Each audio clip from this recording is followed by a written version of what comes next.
Impérios surgem com sangue, glória e poder. Governam milhões. Dominam continentes. Criam maravilhas que desafiam o tempo. Mas todos eles caem. Neste vídeo, você vai descobrir por que os maiores impérios da história foram destruídos. De Roma à União Soviética, dos mongóis à Babilônia. Você vai entender não só o que aconteceu, mas o que pode acontecer novamente. A queda dos grandes impérios.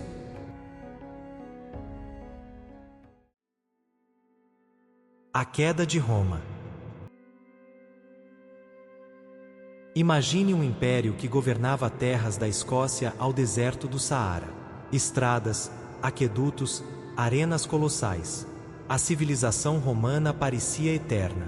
Mas, em menos de 2 séculos, o império sem fim começou a ruir. Esta é a história de como Roma, o coração do mundo antigo, foi aos poucos devorada por dentro e por fora. No século II, sob o comando de imperadores como Trajano e Marco Aurélio, Roma alcançou seu apogeu. Mas mesmo no auge, já havia sinais de decadência. O império era vasto, difícil de administrar e exigia muitos recursos, tanto humanos quanto materiais. O excesso de guerras exigia soldados, e soldados precisavam de comida. Para manter o império funcionando, os impostos aumentavam, e os camponeses passavam fome. A elite romana enriqueceu, mas o povo sofria com desigualdade, corrupção e abandono. O século III foi um período de caos quase constante. Em apenas 50 anos, mais de 20 imperadores assumiram e caíram, muitos assassinados ou depostos. Roma vivia uma crise institucional profunda. As fronteiras estavam sob pressão, e o governo central já não conseguia manter o controle. A fome, a peste e o colapso econômico. Enquanto os soldados protegiam as fronteiras, as cidades afundavam em pobreza. As colheitas fracassavam. Epidemias se espalhavam. Em algumas regiões, a fome se tornou comum. O sistema escravocrata, que sustentava a agricultura, já não era tão eficiente. A moeda romana foi desvalorizada várias vezes, gerando inflação e instabilidade. O povo já não confiava mais no império, nem no exército, nem nos deuses. As invasões bárbaras.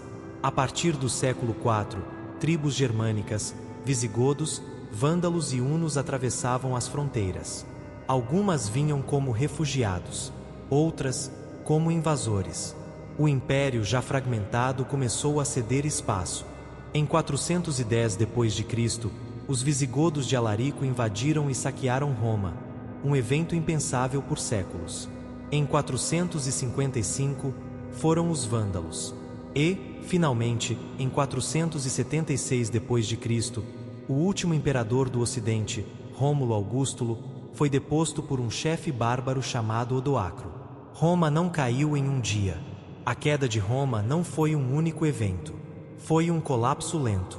Uma sucessão de erros internos, fome, doenças, corrupção e guerras que, somados às ameaças externas, desintegraram o império mais temido do mundo antigo. Mas Roma não desapareceu completamente. Seu legado vive até hoje, nas leis, nas línguas, na arquitetura. Mas a queda de Roma é um aviso claro. Nenhum império, por maior que seja, é invencível. Egito Antigo. Antes de Roma, antes da Grécia, muito antes dos reinos medievais ou das nações modernas. Ali, nas margens férteis de um rio que cortava o deserto como uma serpente sagrada, nasceu o Egito, um império tão antigo que seus monumentos pareciam já estar lá quando o mundo começou. O rio Nilo não era apenas um curso d'água, era a espinha dorsal de um povo inteiro. Todos os anos, suas cheias traziam vida às margens secas do deserto. Ali, surgiram vilas, plantações, cidades e reis.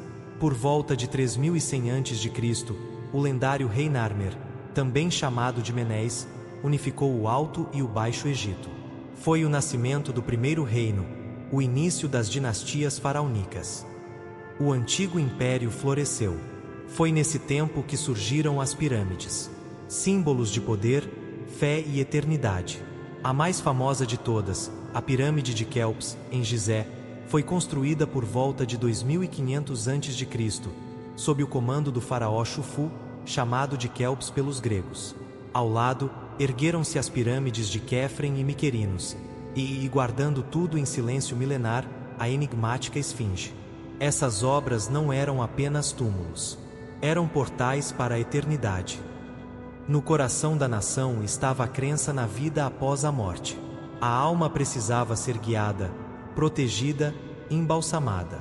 Nasceram os rituais de mumificação, os livros funerários, os amuletos sagrados. Deuses como Ra, o Sol, Osíris, o Rei do Além, e Ísis, a Mãe Divina, dominavam os céus e os corações. Cada gesto do povo era uma homenagem à ordem cósmica, Amat. Desrespeitar essa ordem era abrir caminho para o caos. Após um período de instabilidade, o Egito ressurgiu com o Império Médio.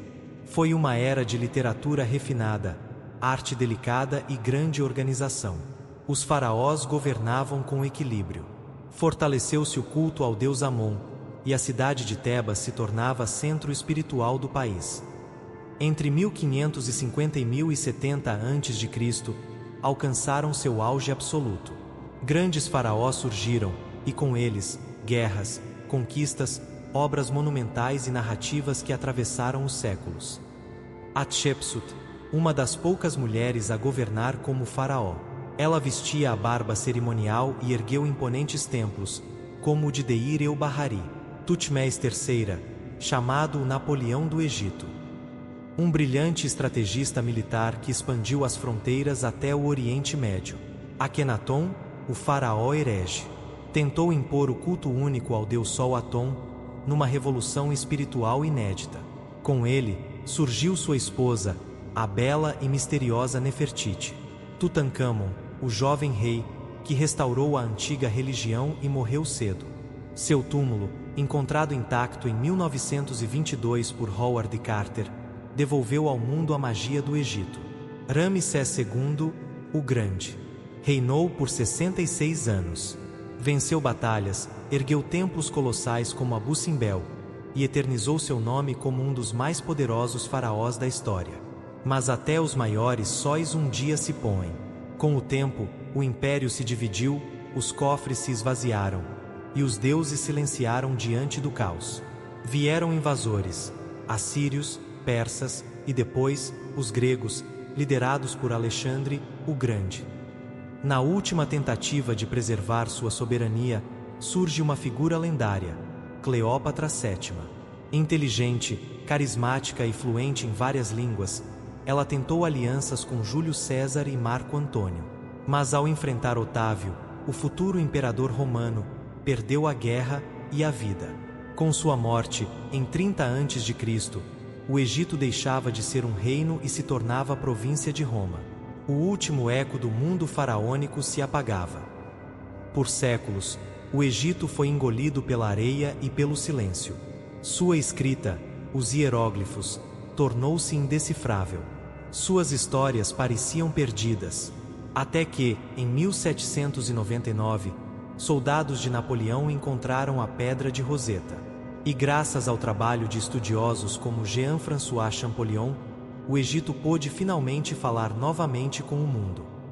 O Egito antigo nos deixou muito mais do que pedras e múmias. Deixou lições sobre fé, ciência, arte, arquitetura, medicina e tempo. Nos ensinou a buscar sentido na morte, beleza na eternidade e ordem no caos. Enquanto o Nilo ainda corre, e enquanto as pirâmides ainda tocam o céu, o Egito vive, em nós, em nossa memória. E tudo isso nos lembra de algo essencial, que tudo o que nasce, também morre. Mas o que é feito com alma e grandeza, nunca desaparece por completo.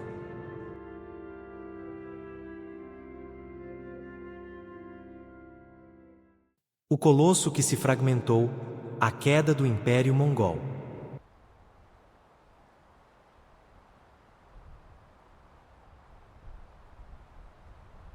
No século XIII, um nome fez reis tremerem, muralhas desmoronarem e impérios se curvarem. Gengis Khan. Seu povo saiu das estepes da Mongólia e, em poucas décadas, criou o maior império contínuo da história da humanidade. Mas assim como surgiu em um vendaval de conquistas, o Império Mongol também desmoronou. E sua queda foi um reflexo brutal do mesmo gênio militar que o criou. Em 1206, Temujin unificou as tribos mongóis sob seu comando, tornando-se Gengis Khan o governante universal. Com táticas militares revolucionárias, disciplina rígida e mobilidade absurda, os exércitos mongóis dominaram a Ásia Central, o norte da China, a Pérsia e o coração da Rússia em menos de 30 anos. Eles eram mestres do medo e da logística.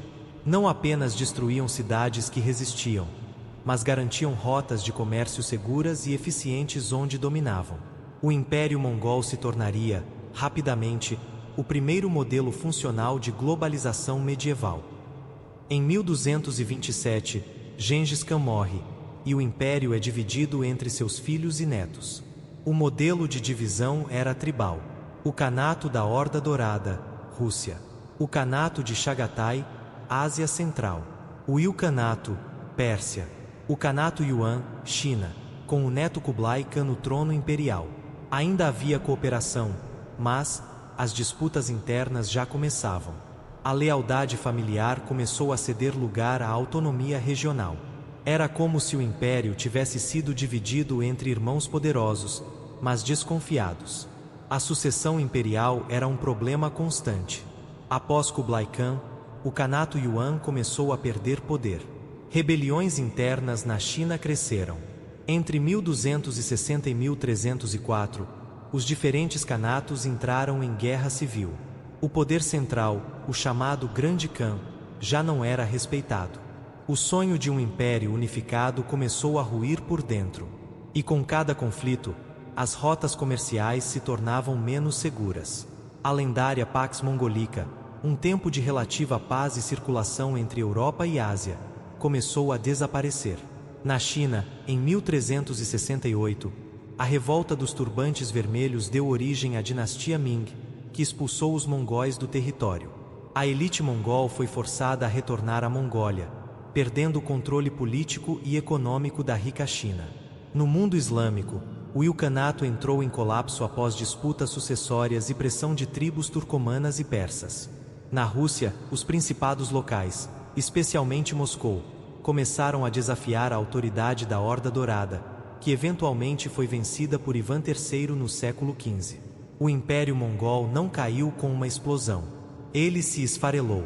Quando o Império Mongol desapareceu dos mapas, sua influência continuou viva. As rotas da seda, criadas ou protegidas por eles, conectaram Oriente e Ocidente. Técnicas administrativas e militares foram copiadas por impérios como o otomano e o russo. A língua mongol e os códigos de lei deixaram marcas profundas em povos da Ásia Central. E a China, após a queda mongol, iniciou a era naval de Zheng He, que seria um prenúncio de novos encontros globais.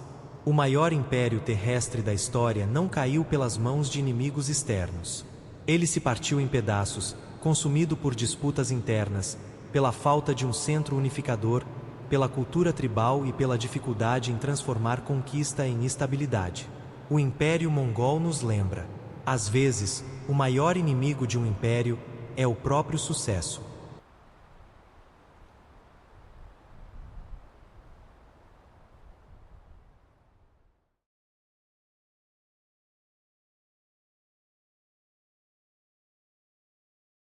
O gigante de ferro que rachou. A queda da União Soviética.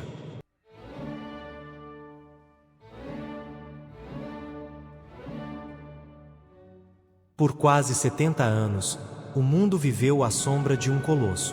A União das Repúblicas Socialistas Soviéticas, a URSS, controlava metade da Europa e assustava o mundo com seu arsenal nuclear. Mas no final de 1991, o impossível aconteceu. O Império Vermelho caiu. Sem uma guerra total. Sem invasão estrangeira. O fim do segundo maior império da história moderna aconteceu de dentro.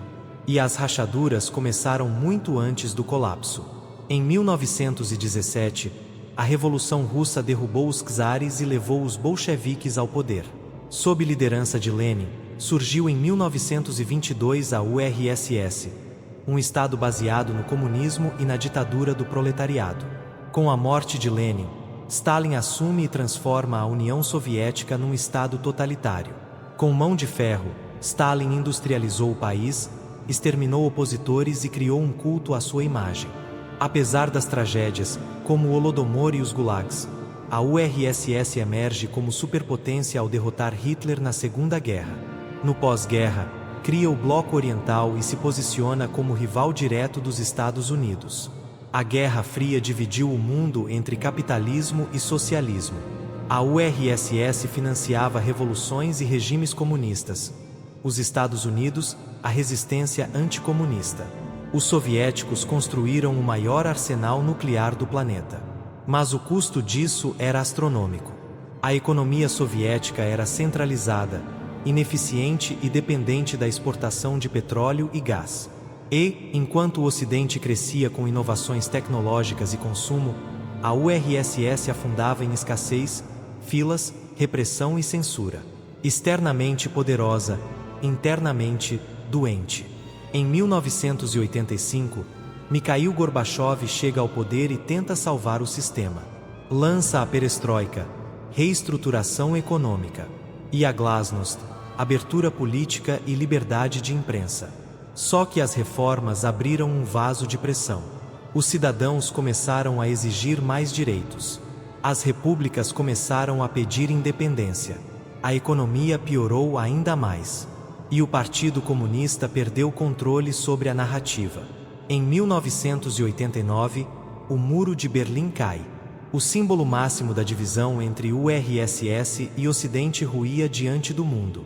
Entre 1990 e 1991, repúblicas da URSS começam a declarar independência. Estônia, Letônia, Lituânia, Ucrânia, Bielorrússia, Cazaquistão, Uzbequistão, Geórgia, Moldávia e outras. O império estava em ruínas. Em agosto de 1991, um grupo conservador tenta dar um golpe de Estado contra Gorbachev, mas falha. O herói da resistência é Boris Yeltsin, presidente da Rússia, que passa a ser o rosto do novo poder. Em dezembro de 1991, a Bielorrússia, Ucrânia e Rússia assinam o fim da URSS. No dia 25 de dezembro, Gorbachev renuncia. A bandeira vermelha com a foice e o martelo desce do Kremlin, para nunca mais voltar. O mundo agora era unipolar, com os Estados Unidos como única superpotência. A Rússia mergulhou numa crise econômica brutal na década de 1990. A OTAN se expandiu para o leste, incorporando ex-membros do bloco soviético. E a população soviética enfrentou caos, desemprego e a perda de identidade coletiva. O sonho socialista soviético se tornou um trauma nacional. Ainda hoje, muitos russos lembram da URSS com saudade e amargura. A União Soviética não foi destruída em batalha. Foi implodida por dentro, por reformas mal conduzidas, por um sistema que não se adaptou e pela insatisfação de seus próprios povos. Foi o fim de um dos impérios mais ideológicos e temidos da história, e o início de um novo mundo, incerto, desigual e ainda assombrado por suas memórias. O crepúsculo do crescente, a queda do Império Otomano. Por mais de 600 anos, o som dos tambores otomanos ecoou da Pérsia até a Hungria, um império muçulmano que unia o Oriente e o Ocidente. Dono de Constantinopla, guardião de Meca, senhor do Mediterrâneo. Mas quando o mundo entrou no século XX, o Império Otomano estava velho, dividido e prestes a desaparecer. Esta é a história de como um dos maiores impérios islâmicos da história virou a Turquia moderna. O Império Otomano surgiu no século XIII, com tribos turcas lideradas por Osman I. Em 1453, Mehmed II conquista Constantinopla e transforma a cidade em Istambul, capital de um império poderoso e multicultural. Controlava os Balcãs, o norte da África, a Anatólia e o Oriente Médio. Era o Califado Islâmico, unindo política e religião. Tinha uma das forças militares mais temidas do mundo, os janízaros. No século XVI, sob Suleimã, o Magnífico, o império atinge seu auge. Arquitetura, direito, comércio e poder naval impressionavam o mundo. Mas o tempo cobra seu preço. No século XVII, o império começa a perder força. A burocracia cresceu, os sultões se tornaram inativos. Corrupção e rebeliões internas se multiplicaram. A Europa avançava com revoluções industriais. Os otomanos, não. O império vira um apelido cruel na diplomacia europeia. O homem doente da Europa. Perde guerras para a Rússia e Áustria. Perde território nos Balcãs e no Egito. Perde prestígio diante das potências modernas. E no século XIX, os ventos do nacionalismo ameaçam despedaçar o império por dentro. Em 1914, os otomanos entram na Primeira Guerra Mundial ao lado da Alemanha. Foi a decisão fatal. Enfrentam os britânicos no Egito, Palestina e Mesopotâmia. São derrotados na famosa campanha de Galípoli. Vivem rebeliões árabes internas, incentivadas por Lawrence da Arábia. Enquanto isso, ocorre um dos episódios mais sombrios do século. O genocídio armênio, 1915. Mais de 1 milhão de armênios são mortos pelo governo otomano. Ao fim da guerra, em 1918, o império está militarmente derrotado, financeiramente falido e moralmente condenado. Em 1920, as potências vitoriosas impõem o Tratado de Sèvres. Os otomanos perdem quase todos os territórios. O Império Árabe é dividido entre britânicos e franceses. Armênios e curdos ganham promessas de independência. Até Istambul e Esmirna seriam ocupadas. Era o fim oficial do Império Otomano. Mas ainda havia um último ato. Um ex-general otomano, Mustafa Kemal, lidera a Guerra de Independência Turca, de 1919 a 1923. Expulsa as tropas estrangeiras. Derrota os gregos em Esmirna. Encerra o antigo sultanato. Em 1923, nasce a República da Turquia. O sultanato é abolido. O Califado Islâmico é extinto em 1924. Uma nova constituição laica é instaurada. Ataturk moderniza a língua, a roupa, a educação e separa a religião do Estado. O que foi um império teocrático vira um Estado secular republicano. O Império Otomano durou 6 séculos, mas caiu porque não conseguiu acompanhar o mundo moderno. Foi consumido por guerras, nacionalismos, corrupção e atraso tecnológico. Seus últimos dias foram marcados por tragédias, traumas e fragmentações. E o que restou de tudo isso foi a Turquia, um novo país, nascido das ruínas, tentando equilibrar tradição e modernidade. O Império do Crescente virou apenas história. O sol que nunca se punha, o fim do Império Britânico. Em 1920, o Império Britânico era tão vasto que se dizia: o sol nunca se põe sob a bandeira britânica. Governava cerca de 25% da população mundial, cobrindo 1/4 da Terra. Mas nenhum império é eterno. O que começou com caravelas e canhões, acabou com protestos, independências e colapsos. Esta é a história do fim do maior império da era moderna. O Império Britânico nasce nos séculos XVI e XVII, com a expansão marítima, pirataria e comércio. Coloniza a América do Norte, Caribe, África e Índia. Cria a Companhia das Índias Orientais. Estabelece postos e protetorados estratégicos. Após derrotar a Espanha e França, a Grã-Bretanha vira potência dominante. A vitória nas guerras napoleônicas, 1815, a torna senhora dos mares. Controla rotas comerciais globais. Impõe o Pax Britânica, paz sob domínio britânico. Londres vira o centro do mundo. No século XIX, a Rainha Vitória é coroada imperatriz da Índia. O Império Britânico incorpora Egito, África do Sul, Austrália, Malásia, Canadá, Hong Kong. Tinha poder militar, econômico e cultural incomparável. Mas tudo isso se baseava em desigualdade, exploração e violência, escravidão e tráfico de africanos, massacres coloniais na Índia, África e Irlanda, trabalho forçado em plantações, expropriação de culturas e identidades. A história do Império também é a história da dor de muitos povos. A Primeira Guerra Mundial, de 1914 a 1918, enfraquece a Grã-Bretanha. Milhões de soldados coloniais lutam pela coroa. A guerra gera dívidas imensas. Sementes do nacionalismo são plantadas. Em 1939, a Segunda Guerra Mundial acelera a decadência. O Império depende dos Estados Unidos. Londres é bombardeada. A Índia exige independência. Quando a guerra termina, o mundo já não pertence mais aos impérios. A ordem colonial começa a ruir. A partir de 1945, o Império entra em colapso. Índia e Paquistão se separam da coroa britânica em 1947. Palestina é dividida em 1948. Quênia, Gana, Nigéria, Malásia, Jamaica, Trinidad, Ilhas do Pacífico.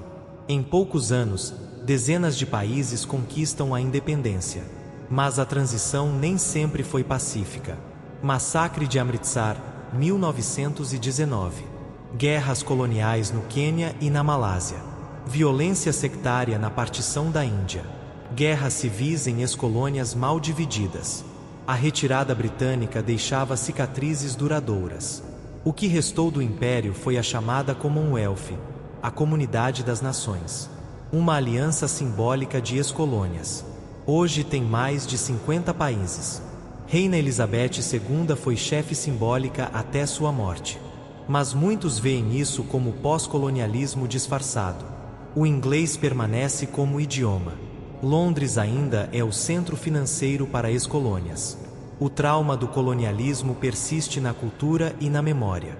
Em 1997, o último grande território do Império, Hong Kong, foi entregue à China. E ali, finalmente, o sol se pôs sobre o Império Britânico. Nenhum império durou tanto. Nenhum foi tão vasto. Mas o poder britânico não resistiu ao peso da história. O mundo mudou. Os povos exigiram voz. A liberdade venceu a dominação. O Império Britânico morreu, mas suas consequências ainda moldam o mundo. Das fronteiras aos idiomas, da riqueza à desigualdade. A sombra do Império ainda vive entre nós.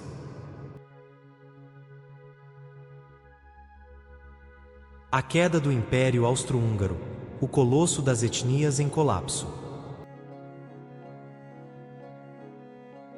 Imagine um império que reunia austríacos, húngaros, tchecos, eslovacos, croatas, poloneses, italianos, ucranianos, romenos e bósnios, governados por uma única família imperial. Agora imagine isso no auge do século do nacionalismo. Sim, estava fadado à tragédia. O Império Austro-Húngaro era um castelo de cartas, imenso, orgulhoso, mas extremamente frágil. E bastou um tiro para derrubá-lo. Após sofrer várias derrotas no século XIX, o Império Austríaco entra em crise. A Hungria exige autonomia. Em 1867 nasce o Império Austro-Húngaro, duas metades com governos separados, mas com o mesmo imperador, Francisco José I. Era um império burocrático, conservador, cristão e multinacional. Mas enquanto a Europa se modernizava e se nacionalizava, o império mantinha a aparência de ordem, escondendo o caos étnico. Cada povo queria sua identidade, sua liberdade, sua nação. A monarquia fingia que isso não era um problema, mas era uma bomba relógio. Tchecos exigem igualdade. Eslavos do sul querem união com a Sérvia. Italianos no norte sonham com a Itália unificada. Os húngaros exigem mais poder. Os romenos exigem territórios. A monarquia tenta equilibrar tudo com concessões e censura. Mas a pressão cresce. A elite vienense vive num mundo dourado. enquanto o povo nas províncias vive de migalhas e ressentimento. O império não era uma nação. Era um quebra-cabeça prestes a se desfazer. 28 de junho de 1914. O arquiduque Francisco Ferdinando, herdeiro do trono, visita Sarajevo. É assassinado por Gavrilo Princip, nacionalista sérvio-bósnio. O império usa o crime como pretexto para declarar guerra à Sérvia. A Rússia protege a Sérvia. A Alemanha apoia a Áustria. A França e o Reino Unido entram para conter os alemães. Em semanas, começa a Primeira Guerra Mundial. O império, que mal conseguia se manter em pé por dentro, vai à guerra contra as potências mais fortes do mundo. O colapso se aproxima. O exército austro-húngaro era mal treinado, desorganizado e cheio de conflitos internos. Os soldados falavam línguas diferentes. Tinham lealdades diferentes. Morriam pelas ordens de uma coroa que já não os representava. A fome tomou as cidades. Os protestos explodiram. Desertores cruzavam as fronteiras aos milhares. Cada grupo étnico aproveitou o caos para declarar independência. Croatas, tchecos, eslovacos, eslovenos, romenos, todos saem. O império se desfaz em tempo real. Em 1916, morre o imperador Francisco José I. Seu sucessor, Carlos I, tenta salvar o império, mas era tarde demais. A guerra destruiu o corpo, mas foram os nacionalismos que aniquilaram a alma do império. A guerra termina em 1918. O Império Austro-Húngaro deixa de existir. O Tratado de Saint-Germain, 1919, para a Áustria. O Tratado de Trianon, 1920, para a Hungria. O Império vira vários países independentes.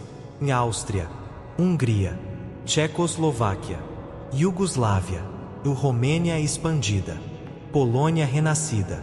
A Áustria perde 80% de seu território. A Hungria perde 2/3 de seu território. O orgulho imperial vira humilhação nacional. Exilado, o último imperador morre esquecido. A monarquia desaparece. Em poucos anos, o império que durou séculos virou lembrança. A queda do império criou países novos, mas também sementes de futuros conflitos. A Iugoslávia explodiria em guerra nos anos 1990. A Tchecoslováquia se dividiria em 1993. A Hungria carrega até hoje o trauma do Tratado de Trianon. O Império Austro-Húngaro deixou um legado cultural imenso. A arquitetura, música, gastronomia e a complexidade da política étnica europeia. Mas também um aviso: quando a diversidade é ignorada e os povos não se sentem ouvidos, nem o maior dos impérios consegue sobreviver. O Império Austro-Húngaro era uma construção grandiosa, mas feita sobre placas tectônicas que nunca pararam de se mover. Governar sem escutar, reprimir em vez de integrar, foi essa arrogância que selou o destino do império. E nos lembra que impérios não caem apenas por força externa. Eles caem quando os próprios pilares param de acreditar nele.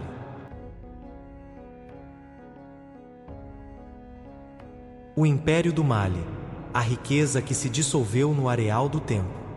Imagine um império tão rico, que seu imperador deixou o mundo em choque ao doar tanto ouro que causou inflação em cidades inteiras. Essa não é uma lenda, é o Império do Mali, um dos mais poderosos da África, berço de cultura, comércio e religião. Mas o que aconteceu com essa civilização próspera?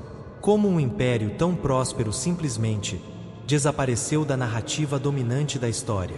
O Império do Mali surgiu no século XIII, na região do atual Mali, Senegal, Gâmbia e Guiné.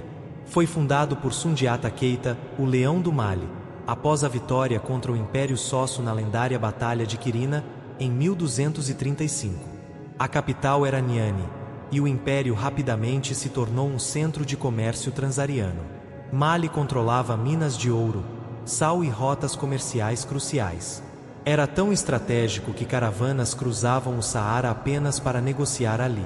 O ápice do império veio com Mansa Musa, que governou de 1312 a 1337. Durante sua famosa peregrinação a Meca, levou consigo milhares de pessoas e toneladas de ouro. Seu impacto foi tão grande que mapas europeus da época o retratavam segurando um lingote. Dado incrível, estudiosos estimam que Mansa Musa tenha sido, proporcionalmente, o homem mais rico de toda a história da humanidade. Sob Mansa Musa, o Império do Mali se tornou um polo de conhecimento. A cidade de Timbuktu, com suas bibliotecas e mesquitas, atraiu estudiosos do mundo islâmico. Era um centro de astronomia, matemática, medicina e filosofia. Após a morte de Mansa Musa, o império começou a enfraquecer. A sucessão ao trono gerou instabilidade.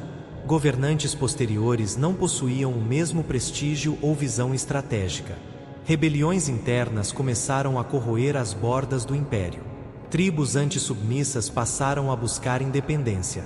Durante o século XV, o Império Songhai, uma antiga vassala de Mali, cresceu em poder e começou a conquistar partes do território maliano.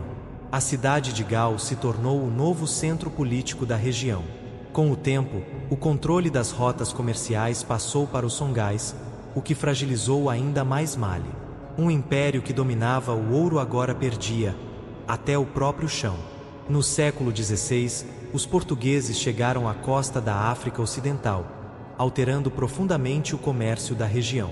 As rotas transaarianas se tornaram obsoletas frente ao comércio marítimo. Mali, que dependia do deserto, foi esquecido, isolado do novo mundo em transformação. O império minguou até se tornar apenas memória. Mas Timbuktu resistiu, como guardiã dos manuscritos, da sabedoria, da cultura africana que sobreviveu ao tempo. Os descendentes do Mali ainda vivem na região, mas o nome do império ecoa apenas em páginas esquecidas.